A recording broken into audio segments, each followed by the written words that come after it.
কিসের স্বামী, কিসের সন্তান, কিসের দুনিয়া, সব একদিন পর হয়ে যাবে।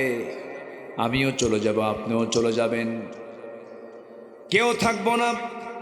এক্ষুনি ইন্তেকাল হয়ে যাক, বউটা কান্নাকাটি করবে, গলা ভেঙে যাবে, সেন্সলেস হয়ে যাবে। নতুন যুবক বিয়ে করেছ, রোড অ্যাক্সিডেন্ট করে তোমার ইন্তেকাল হয়ে গেছে, কোনো লাভ নাই, মারা গেছ। তোমার বউ তোমাকে বড় জোর 6 মাস মনে রাখবে।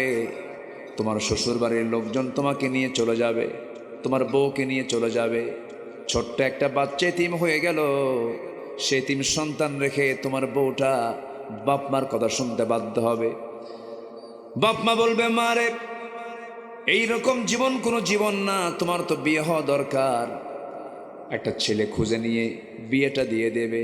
নতুন স্বামীর ঘরে চলে যাওয়ার পর পরের দিন তোমার সেই বউটা তার আব্বা আম্মাকে ফোন দিয়ে বলবে, আব্বা, তোমাদের সিদ্ধান্তই ভালো সিদ্ধান্ত ছিল, কারণ আমার আগের স্বামীর চাইতে এই স্বামীটা আরো ভালো। এটাই দুনিয়া। সম্পদ রেখে যাব, সন্তানগুলো সম্পদ নিয়ে কাড়াকাড়ি করবে, মারামারি করবে।